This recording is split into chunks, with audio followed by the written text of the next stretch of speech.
Bismillahirrahmanirrahim. Assalamualaikum warahmatullahi wabarakatuh. Halo teman-teman semua, kembali lagi dengan saya Usman dalam channel Usmanogi.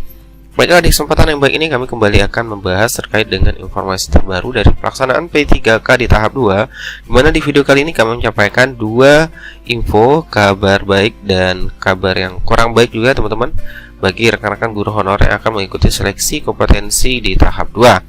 Oleh karena itu, silakan simak video sampai selesai, dan seperti biasa bagi rekan-rekan yang baru pertama kali menemukan channel ini, jangan lupa untuk tekan tombol subscribe-nya dan aktifkan lonceng notifikasinya agar siap kami mengupdate informasi-informasi terbaru seputar P3K teman-teman yang pertama kali mendapatkan notifikasinya.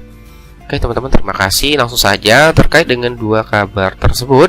Yang pertama, kita ke kabar yang kurang baik ya teman-teman.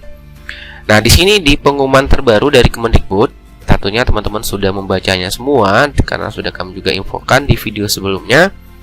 Di poin nomor 2 teman-teman, kita fokus ke poin yang nomor 2 dari pengumuman terbaru dari Kemendikbudristek, di mana poin yang kedua ini itu menginformasikan atau mengumumkan bahwasanya ada peserta yang tidak terdapat keterangan lokasi dan waktu seleksi kompetensi tahap 2 itu dinyatakan belum dapat mengikuti seleksi kompetensi tahap 2. Nah, ini penyebabnya apa? Di sini langsung dijelaskan teman-teman. Itu disebabkan tidak terdapat formasi. Jadi ini adanya keterbatasan formasi linear di instansi setempat sesuai dengan kewenangannya. Nah, jadi teman-teman, ada rekan-rekan kita yang tidak bisa mengikuti seleksi kompetensi tahap 2 yang ditandai dengan tidak adanya keterangan lokasi dan waktu seleksi kompetensi tahap 2. Mungkin ketika rekan-rekan yang sudah mencek di portal guru PPPK yang itu bagian pencarian jadwal seleksi kompetensi tahap 2 dengan cara masukkan nick kemudian nomor peserta. Nah, kemudian di bagian sini di menu ini akan muncul, tidak muncul terkait dengan penjelasan dari pengumuman Kemendikbud di sini mengenai keterangan lokasi dan waktu seleksinya tidak muncul, berarti teman-teman itu tidak bisa mengikuti seleksi kompetensi tahap 2 teman-teman. Artinya di sana kemungkinan itu tidak ada formasi yang linear, atau mungkin saja teman-teman sudah mencek di akun SSCSN-nya, yaitu di bagian cetak kartu peserta ujian di sini. Yaitu teman-teman sudah melakukan mengklik cetak kartu peserta ujian, kemudian di bagian sini teman-teman, di bagian lokasi ujian, kemudian informasinya mungkin itu kosong. Nah, itu artinya teman-teman tidak bisa mengikuti di tahap 2. Meskipun teman-teman itu termasuk ke dalam kategori yang dapat mengikuti di tahap 2 ini, yaitu guru swasta, lulusan PPG, dan juga guru honorer STHK 2 yang tidak lolos di tahap 1 teman-teman. Artinya itu ada keterbatasan formasi yang tidak linear, artinya tidak bisa diisi oleh teman-teman sekalian sesuai dengan tempat ataupun kewenangannya. Karena di tahap 2 ini sudah kita ketahui bersama bahwasanya yang bisa dilamar oleh rekan-rekan sekalian atau guru honorer yaitu formasi yang masih berada di dalam satu wilayah kewenangan. Misalnya dalam satu kabupaten, teman-teman hanya bisa mendaftar di sekolah yang ada dalam lingkup kabupaten tersebut. Dan untuk teman-teman yang tidak bisa mengikuti di tahap 2 ini, tentunya itu nanti akan memiliki kesempatan. Jadi jangan berkecil hati teman-teman yang tidak muncul lokasi ataupun waktu seleksi kompetensi tahap 2 di kartu ujiannya.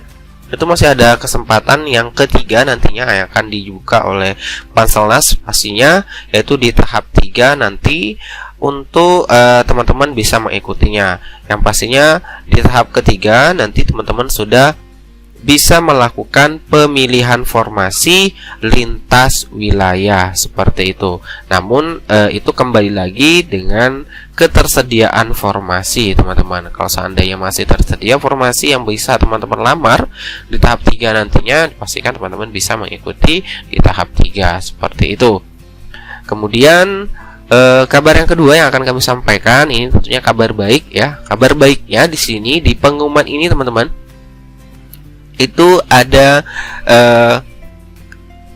informasi mengenai rapid antigen ini kembali difasilitasi teman-teman. Karena banyak teman-teman yang bertanya sebelumnya, apakah masih ada rapid test antigen? Nah, di sini sudah diumumkan hari ini bahwasannya untuk pelaksanaan seleksi kompetensi guru P3K tahap 2 ini masih menggunakan atau dilaksanakan dengan protokol kesehatan secara ketat. Tentunya itu wajib rapid test antigen, dan alhamdulillah itu difasilitasi kembali oleh Dinas Kesehatan setempat.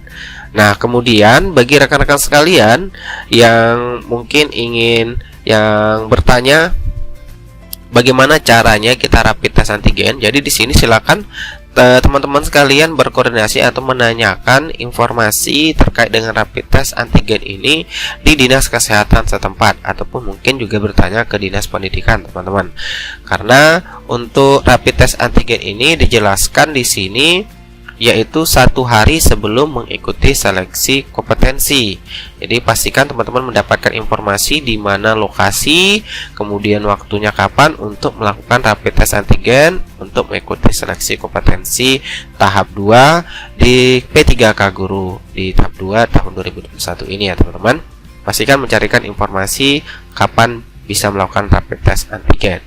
Nah, kemudian mengenai apa saja yang teman-teman harus persiapkan dan bawa di pelaksanaan ujian nantinya juga diinfokan di sini ya teman-teman terkait protokol kesehatan. Namun di kartu peserta ujian teman-teman juga harus membaca ya. Di bagian paling bawah yaitu perhatian, yaitu kartu peserta ujian itu juga wajib dibawa saat pelaksanaan ujian ya teman-teman.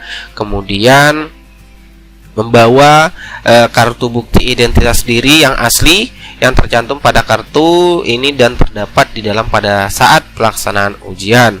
Nah, kemudian di sini jangan lupa teman-teman mengisi dan membawa bukti deklarasi sehat yang terdapat pada halaman resume SSCASN.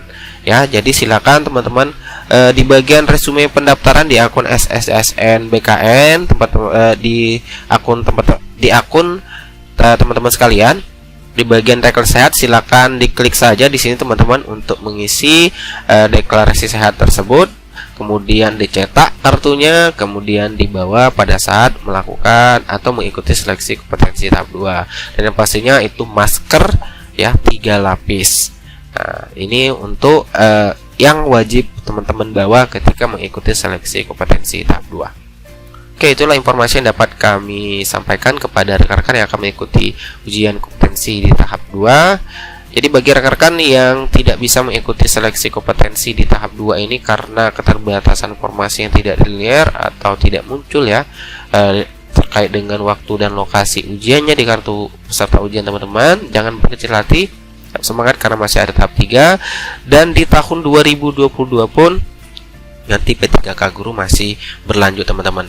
Dan informasi yang kita dapat dan penjelasan dari Mendikbud pada saat raker dengan Komisi 10 bahwasanya Mendikbudristek itu terus mendorong Pemda untuk mengeluarkan formasi sebanyak mungkin di tahun 2022. Oke, sekian dari semua lagi. Wassalamualaikum warahmatullahi wabarakatuh.